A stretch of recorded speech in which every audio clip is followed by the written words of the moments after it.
Donald Trump, the President of the United States, has not dealt with his personal pain. And what I mean is, as a child, Donald Trump had a lot of trauma. He had a lot of neglect. And you can ask Mary Trump, his niece, about that. This is why he is the way he is. And I wish that the Republican Party, the GOP, the Democrats, the people on the earth, I wish you would realize, I pray you would realize and wake up and see the truth about the man's pain. And no one's actually talking about it. He's never really dealt with his own personal pain as a kid, as a child. And I should know. I know what trauma feels like as a pain. And he's carried that with him all of these years. And he's tried to fill it up with empty stuff that doesn't even matter. Empty platitudes and billions of dollars of riches and gold. And none of that stuff actually matters. His heart is empty. He doesn't know peace. And so he lashes out. And he continues to lash out.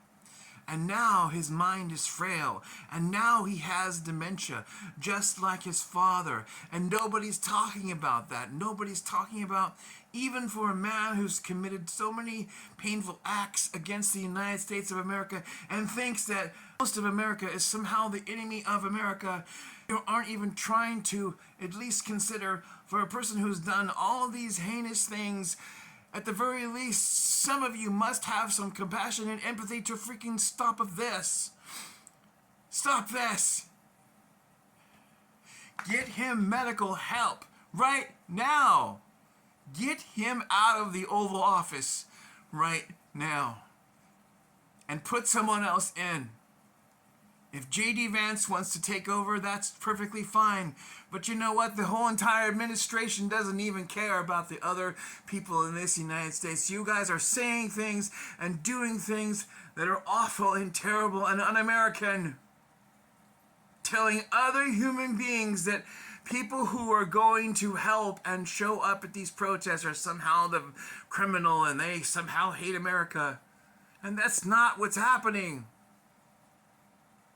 And it bothers me. For the last 10 years, you've let Donald Trump down this path. And you've watched his mental decline and his moral decline. And you've done nothing. If you don't do something now, we will not have a republic. We will not have a government. We will not have a country. We will not have a democracy. We'll have nothing. Nothing but Civil War II and World War III. And I refuse and I reject that notion with all of my heart and mind and soul. And so should you. So should you. This is the Earth's wake-up call. This is America's wake-up call. Congress of the United States of America. We elected you as a separate and powerful branch of the government. And you are not using your power. And you're relying on the citizens, the fourth branch of government, as it were, to try and muster up some energy and do the things that we can do as a citizen of the United States and use our power.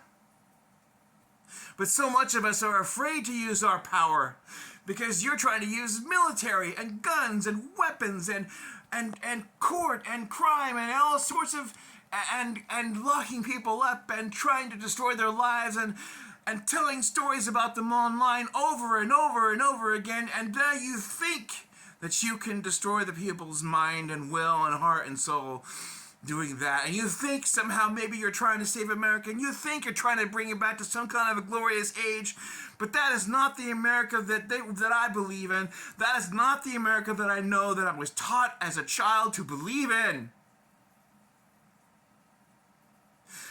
Wake up, America. Wake up now. And Congress, you have the power to do the right thing. This is that moment to save the Republic. May God have mercy on us all.